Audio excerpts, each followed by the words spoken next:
Ara'aital ladzi yukadzibu biddin, tahukah kamu siapa itu pendusta agama? Pendusta agama bukan orang yang mengejek agama. Orang yang mengejek agama dia bukan pendusta agama. Orang yang mengejek agama kafir. Siapa tadi ini?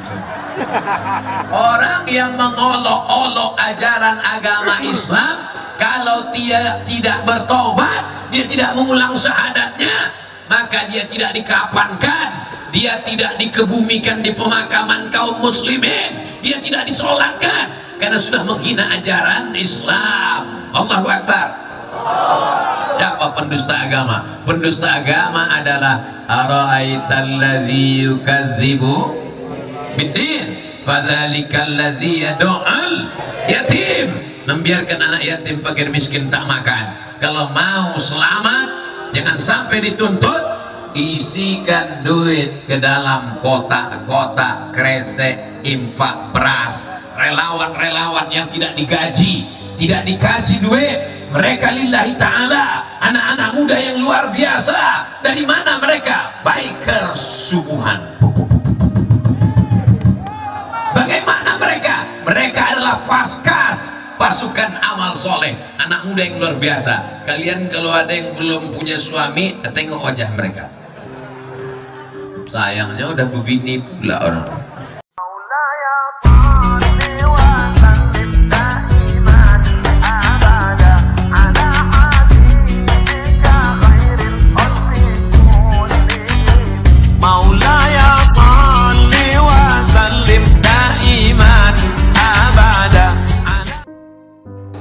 Umat Islam tidak bisa diadu domba. Kenapa?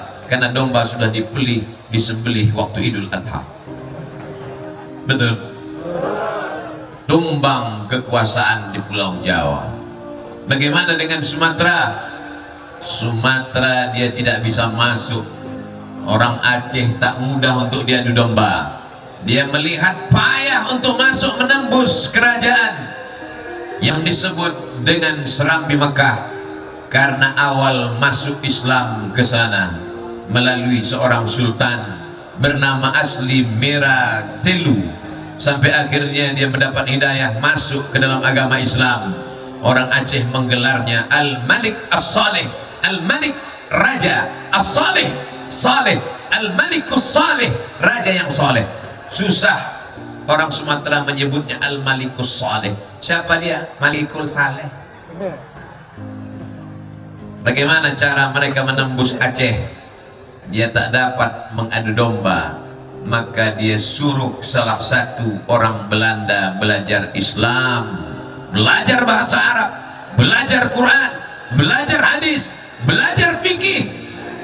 Datang ke kota Makkah Al-Mukarramah, merubah namanya menjadi Abdul Ghafur. Untung tak Abdul Somad. Sampai di sana dia jumpai ulama-ulama Nusantara yang hebat. Dia pura-pura belajar kepada seorang ulama dari Nusantara, asli putra daerah dari Nusantara, bernama Imam Syekh Nawawi Al-Bantani, karena berasal dari Banten. Bergelar Sayyid Ulama Il-Hijaz, pemimpin ulama Makkah dan Madinah. Beliau adalah berasal dari negeri kita. Kita bangga sebagai orang Nusantara. Kita tidak level kandang, bukan jago di kampung, sampai ke kota Makkah.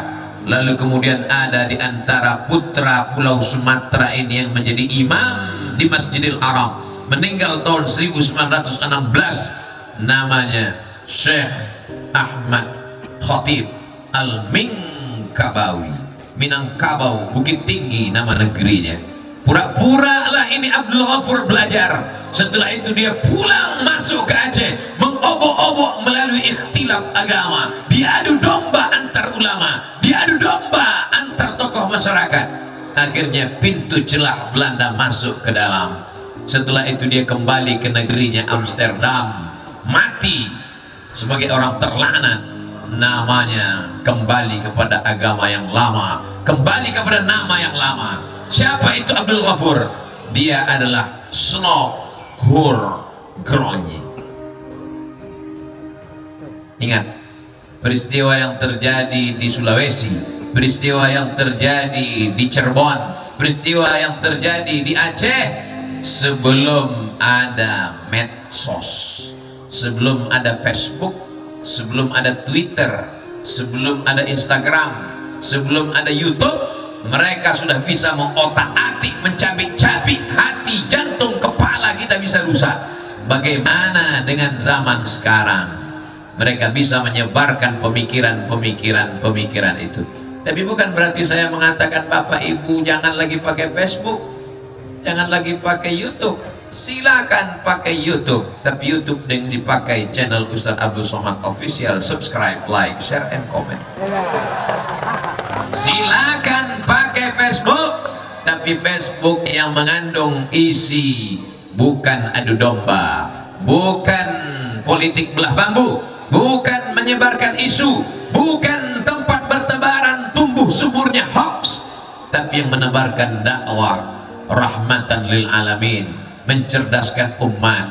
Wahai anak bangsa, dalam lubuk hatimu yang paling dalam, kalaupun kau bukan orang seagama denganku, tidak seakidah denganku, tapi tentu kita orang yang amat sangat mencintai negara kesatuan Republik Indonesia. Jangan sampai kita jatuh ke lubang yang sama dua kali. Cukup sudah. 350 tahun selesai. Datang episode yang kedua, lebih kejam, lebih menyakitkan, lebih mengerikan. Jepang 3 tahun setengah, sampai akhirnya datang pertolongan Allah Subhanahu wa Ta'ala, meledak Hiroshima dan Nagasaki. Kita pun memproklamirkan kemerdekaan. Kita tidak pernah bangga dengan meriam, kita tidak pernah bangga dengan tank. Kita bangga menyebut nama Allah dalam pembukaan Undang-Undang Dasar 1945 preambul. Apa kita katakan? Atas berkah rahmat Allah yang Maha Kuasa dan keinginan luhur bangsa Indonesia, dengan ini menyatakan kemerdekaannya. Siap jaga NKRI? Ya. Langsung datang kamera dari atas. Allahumma salli ala Sayyidina Muhammad wa ashghili zalimin bisalimin wa akhrijna min bainihim salimin wa ala alihi wa sahbihi ajma'in.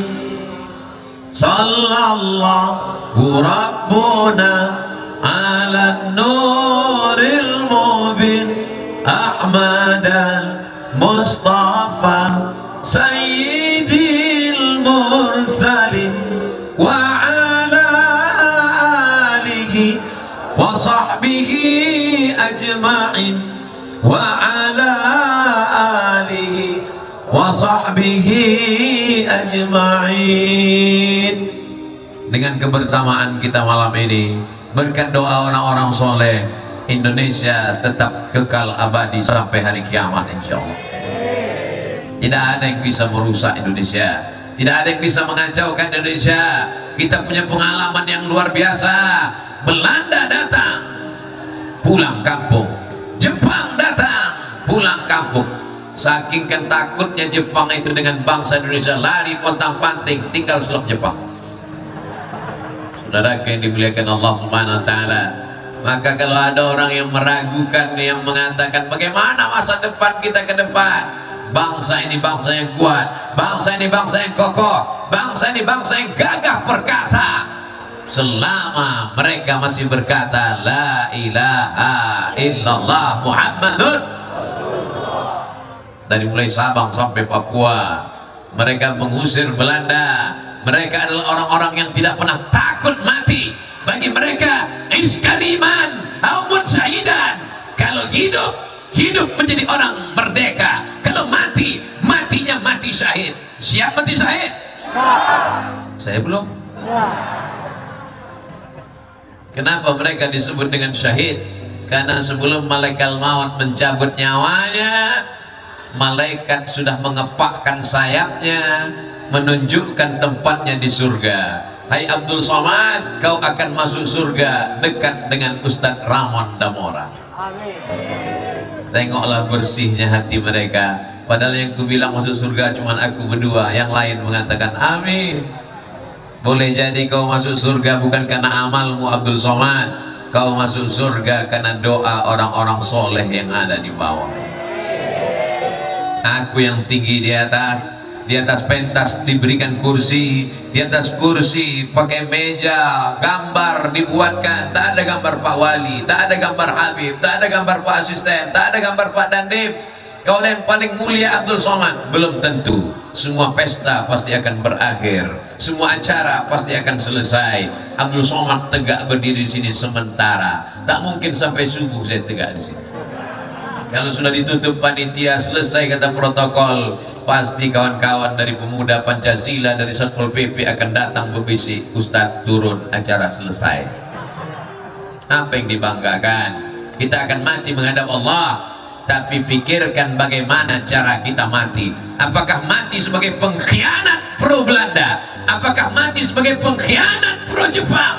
Atau kekal abadi sebagai pahlawan yang dikenang setiap 17 Agustus, dibacakan Al-Fatihah setiap hari Senin, anak-anak sekolah mengheningkan cipta, mendoakan Allah maghfir lahum warhamhum. Pilih mau mati jadi pengkhianat, pilih mau mati menjadi pejuang. Ada di hadapan kita. Mudah-mudahan kita semua sampai anak cucu kita termasuk orang yang mati dalam keadaan husnul khatimah. Siapa yang membisikkan bahwa kalau mati melawan Belanda akan mati syahid? Siapa yang mengatakan kalau meninggalkan negeri, diasingkan ke tempat yang jauh? Pangeran Diponegoro mereka buang, Syekh Yusuf Al-Makassari mereka campakkan sampai ke Afrika Selatan. Siapa yang menguatkan hati mereka? Hasbunallah wa ni'mal wakil, ni'mal maula wa ni'mal nasir, wala haula wala quwata illa billah. Kalau imanmu sudah besar dalam hati, dunia ini kecil di ujung matamu. Kalau imanmu sudah kuat dalam pikiran, dunia ini kau pandang tak sampai setengah sayap nyamuk. Tangkap nyamuk, ambil sayapnya, belah dua, sebesar itulah dunia ini. Makanya apa kata Tengku Umar? Apa kata Tengku Umar di Aceh mau labuh? Kalau aku mati malam ini, aku akan mati syahid, langsung masuk surga. Tapi kalau aku hidup besok pagi, aku masih bisa minum kopi. Bagi mereka hidup ini simple dan sederhana. Kenapa hidup ini terlalu sulit? Kalaulah mental orang zaman dulu seperti kita sekarang, takut berjuang, takut mati, takut diusir, takut sakit.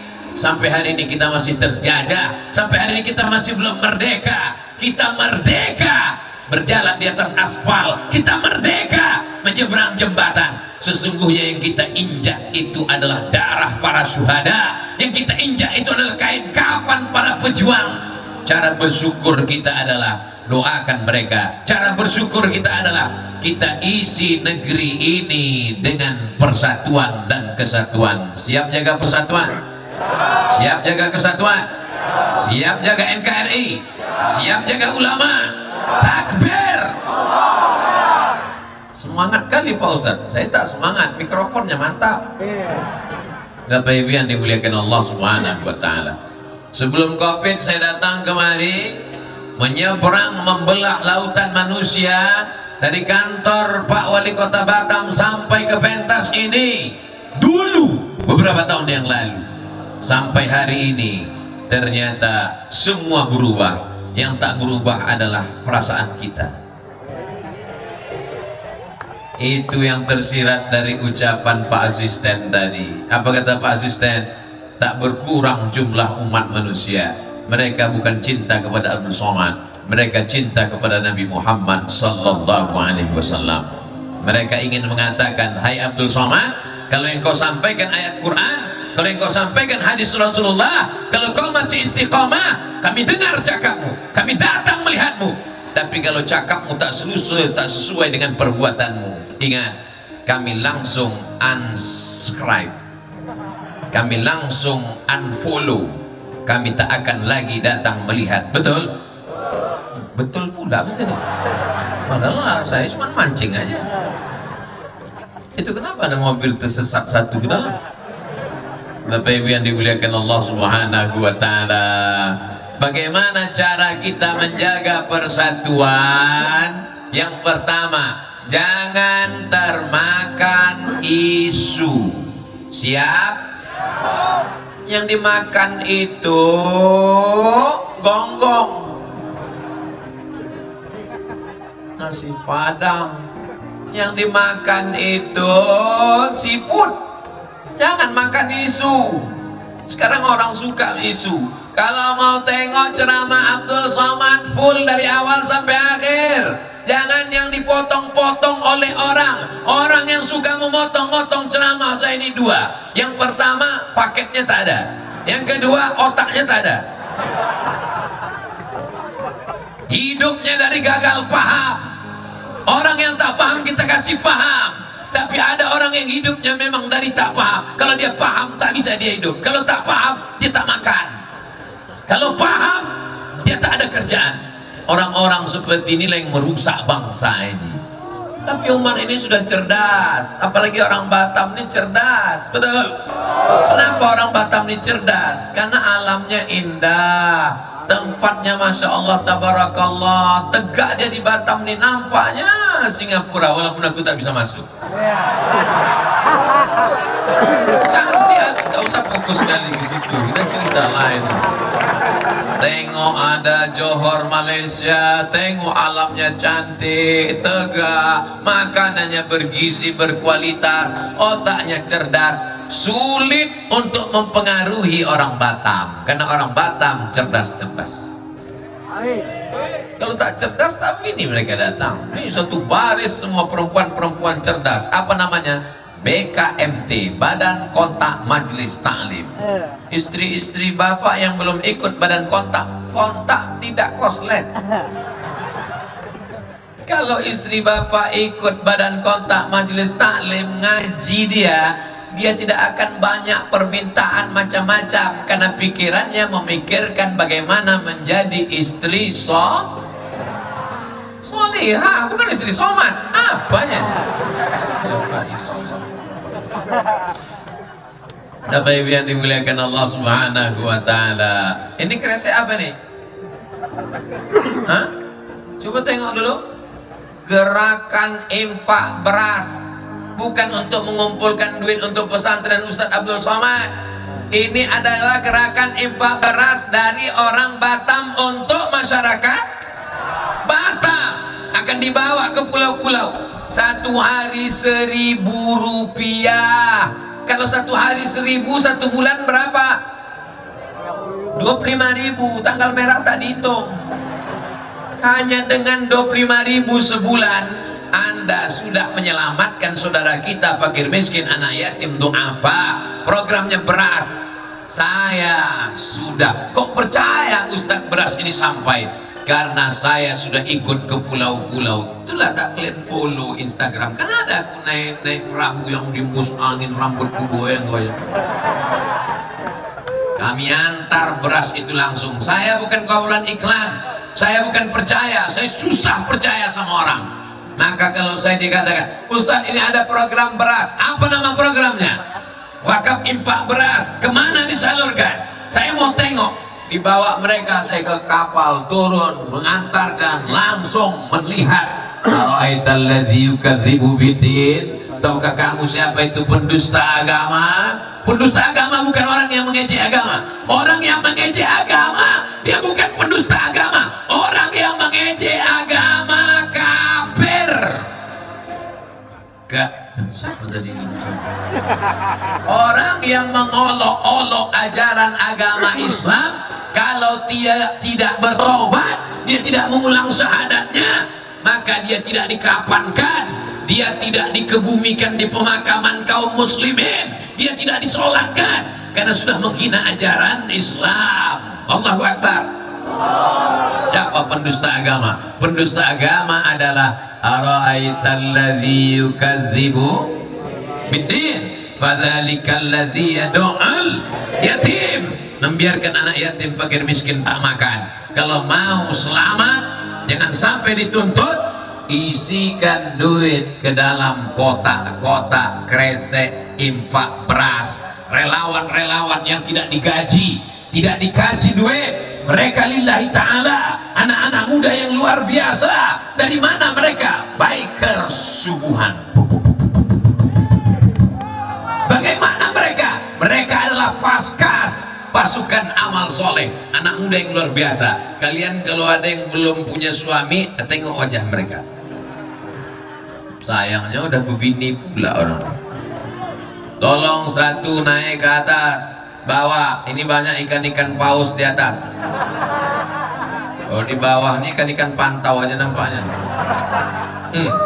Ini bunuh diri nih. Kita suruh ke sana ke sini pula dia datang.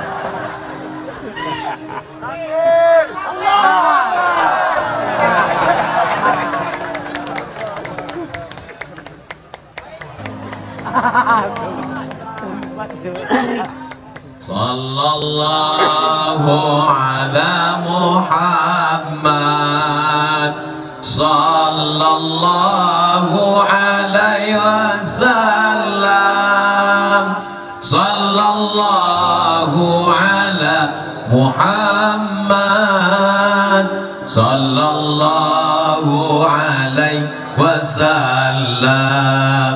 Ya Nabi salam alaika, ya Rasul salam alaika, ya Habibi salam alaika, salawatullah alaika. Kenapa Ustadz tiba-tiba bersolawat? Karena setan mulai berbisik. Jangan sedekah ganti handphone baru, jangan sedekah anak masih sekolah, yang anaknya udah selesai sekolah, jangan sedekah anak kuliah biaya mahal, yang sudah selesai kuliah jangan sedekah nabung untuk anak mau berbini, yang anak udah berbini jangan sedekah menantu sedang hamil mau melahirkan nanti sesar. Itu kerja setan, itu namanya SOS, standar operasional setan. Maka dengan berselawat hilang bisikan-bisikan itu, langsung ibu itu mengambil duit, keluarlah 2000 perak. Bapak Ibu yang dimuliakan Allah Subhanahu wa taala, terus berjalan ke belakang. Semua duit ini tidak dibawa kemanapun, dibelikan beras, dibagi-bagikan. Emang ibu sudah kaya, duitnya banyak, bapak apalagi, ini kota industri, PT perusahaan besar-besar, ekspor impor. Mudah-mudahan ekonomi semakin membaik ke depan, amin. Tapi kita tak tahu, rupanya di pulau sana ada orang yang mencari ikan tak dapat, mencari rezeki jauh, mengadu mereka kepada Allah Subhanahu wa taala. Jangan sampai kita dituntut di hadapan Allah. Habiskan pikiran kita untuk memikirkan saudara kita, sehingga pikiran kita tidak dihabiskan oleh hoax, tidak dihabiskan oleh isu, tidak dihabiskan oleh berita bohong. Yang pertama, kalau mau jaga persatuan adalah selamatkan diri dari cerita berita bohong. Fit and proper test. Kalau mau jadi anggota dewan, mau jadi wali kota, gubernur, presiden, wakil presiden, begitu juga dengan berita-berita ini. Jangan langsung percaya, jangan langsung share. Kalau kita punya grup-grup, tanya. Kalau kita punya tokoh masyarakat, tanya. Ustadz Ramon, betul tak berita ini? Ustadz Ardi, Bang Ardi, betul tak berita ini? Ini kalau kenal sama Pak Dandim, betul tak berita ini? Kita cek and recheck. Jangan sampai kita korban dari adu domba yang tidak pernah berakhir sampai hari kiamat. Mudah-mudahan Allah menyelamatkan kita dari isu-isu ini semuanya, insyaallah. Amin ya rabbal. Abdul Somad termasuk korban isu. Menjadi korban isu itu menyakitkan, guys. Saya tidak pernah memikirkan apa cakap orang. Hidup ini sederhana, hidup ini simple. Yang susah itu adalah memikirkan cakap orang. Betul? Banyak juga yang macam saya berarti. Pikir benar, cakap benar, amal benar. Datang sesuatu yang tak baik, pikir baik, cakap baik, buat baik, amal baik. Datang yang tak baik, ujian, bersabar. Datang yang baik, bersyukur. Hidup ini tak usah payah-payah. Datang baik, syukur. Datang tak baik, sabar. Banyak pikiran, tidur. Tidur tak bisa, makan. Makan tak bisa, laut dekat. Pergi kalian ke jembatan Barelang, melompat, tak boleh bunuh diri. La tulqu bi aidikum ila tahluka, la taqtulu anfusakum, jangan bunuh dirimu. Innallaha kana bikum rahima. Allah amat sangat sayang kepada kamu. Kau lahir ke dunia ini bukan dari proses yang tidak sengaja. Kenapa kau akhiri hidupmu dengan bunuh diri? Perempuan-perempuan bunuh diri hanya karena ditinggalkan oleh orang yang akan menikahinya. Laki-laki yang gagah perkasa, ganteng, muda, bunuh diri, letoy, loyo, lunglai, lemas, hanya karena perempuan. Bunga bukan setangkai, kumbang bukan seekor. Patah tumbuh hilang berganti, hilang satu tumbuh seribu. Apa pula kalian galau? Ganteng, muda, gagah perkasa, aku aja yang kurus, hitam manis begini. Sudah tua, udah 45 umur, walaupun orang masih yakin 24. Tengoklah komen-komen di YouTube itu, bacalah komen-komen. Apa kata mereka tadi waktu komen saya pakai motor? Bonceng aku dong. Saudara yang dimuliakan Allah Subhanahu wa taala, jangan pernah putus asa. Kenapa? Pandang sebelah kanan masih ada saudara, pandang sebelah kiri masih ada sahabat, pandang ke depan masih ada orang-orang tua, pandang ke belakang masih ada tokoh masyarakat. Di bumi Melayu kita masih punya datuk-datuk kita yang ditinggikan seranting, didulukan selangkah. Masih ada para alim ulama. Ada ulama kita dari Majelis Ulama Indonesia Kota Batam, dapat mengadukan segala permasalahan kita. Datang ke masjid, dekatkan diri kepada Allah. Intan surullah, kalau kau tolong agama Allah, kalau kau pakai pikiranmu untuk memikirkan hamba Allah, kalau kau pakai tenagamu untuk menolong agama Allah, yang surkum, Allah akan mengirimkan pertolongannya. Nasrum minallah, pertolongan datang dari Allah. Wa fathun qarib, pertolongan sudah dekat. Ala inna nasrallahi qarib, ketahuilah pertolongan Allah datang. Kalau sudah datang pertolongan Allah, idza jaa nasrullah wal fath wa ra'aitan nasa yadkhuluna fi dinillahi afwaja. Jangan sombong, jangan angkuh. Fasabbih bihamdi rabbika wastaghfir, minta ampun kepada Allah. Astaghfirullah rabbal baraya, astaghfirullah minal khataya. Istighfar juga, kresek itu isi juga. Mana dia, kenapa hilang?